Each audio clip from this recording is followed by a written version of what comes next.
Lois here and welcome to my channel.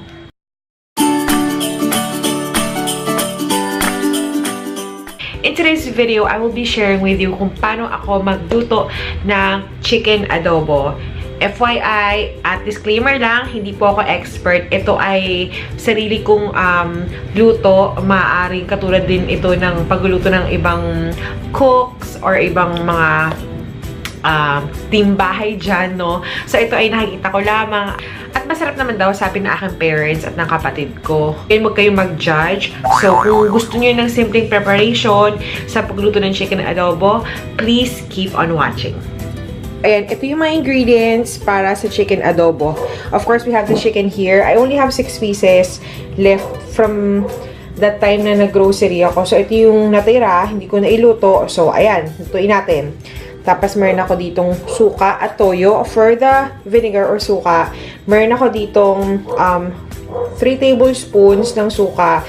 And then, for the soy sauce, kahit anong brand, pwede yung gamitin. Meron akong 4 tablespoons. And then, meron din ako laurel leaves. It's optional, pero I prefer to have laurel leaves para feel na feel ko talaga yung pagka-adobo ng dish.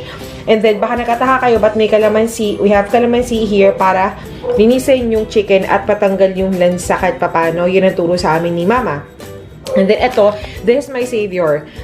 Cormick Adobo Classic Recipe Mix. Usually, ginagamit ko ito pang marinade ng chicken or ng like any dish or pork na adobo. Pero, pagkatapos nun, yung excess, pagkaluto ko ng chicken, nilalagay ko as sauce. So, pwede rin gamitin yung mamasitas, pero usually ito yung ginagamit ko. So, mga gorgeous, nalinis ko na yung chicken. So, ang next, ilalagay natin yung Cormick Adobo Classic para ibabad for 10 to 15 minutes.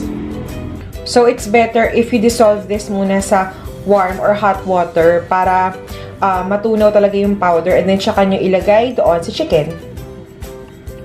So, yan. Nakamarinate na yung chicken doon sa Adobo Classic Mix from McCormick. So, ayan na yung oil. Meron na ako nilagay na oil. And ang gamit ko palang cooking oil ay itong Jolly Heart Meat Canola Oil. So, very, very light lang yung nilagay ko.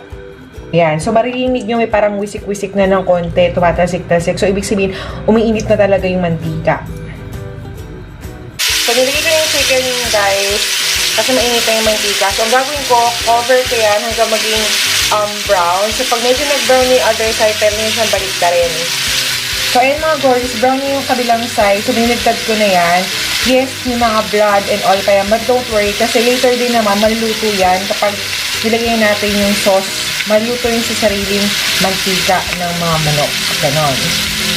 So, yan. Okay na. Pwede natin ilagay yung sauce kanina kung saan natin niyarinid yung chicken. Ayan. So, kayo, pwede nyo ilagay na yung suka at toyo ngayon, pwede rin mamaya. Pero ako ilalagay ko na siya ngayon. Ilagay ko na to para kumapit talaga yung lasa. Ilagay ko na yung vinegar. And then, ilalagay ko na yung toyo. Pwede nyo naman i-adjust ang lasa niyan later on. Kung matabang, lagay ng konting-konti toyo lang. So, ayan. Kayaan nyo lang siyang ganyan maluto. And then, cover natin siya for another like 5 to 10 minutes. And makikita nyo later yung difference ng chicken ngayon. Tsaka, after niya, mababad doon sa sarsa. Ayan. 10 minutes na, pero mag-extend pa rin ng another 10 minutes kasi hindi pa rin ako palagay. Hindi pa yung luto eh. Okay? So, ayan guys, nakita nyo naman, medyo nasunog yung gilidong kawali, pero yung chicken hindi naman. Kasi, nawila ko kakapanood, ayun. So, next time, mag-alarm kayo kung may ginagawa kayo iba. Lagi ko ng laurel leaves, tatakpan ko siya ng mga 1 minute, and then, it's good to go. At titikman na natin yung aking adobo. So, ayan na, mga gorgeous. Luto na po ang aking chicken adobo. To-transfer ko na ang ilang piraso sa lagayan at i-judge ko kung masarap. Siyempre, maging honest ako kung maalat, matabang, or what. Kasi last time yung adobo ko super alat. So, sana this time perfect na. So, ayan guys, tapos na po yung aking chicken adobo. At ito po ang final result. Ayan, kung makikita nyo. Yan, aking chicken adobo. Mukha naman masarap, no? So, ayun mga gorgeous, I'll taste it na. At sabi ko nga maging honest ako kung pangit ang lasa. Sabihin ko pangit ang lasa kung matabang. So, ayan. Ito, kuha tayo ng isang pirasong chicken.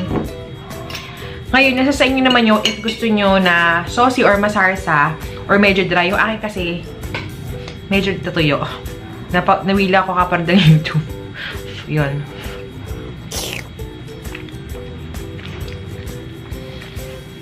Masyado pang mainit. Parang hindi ko malasahan masyado. Wait lang ha. One more.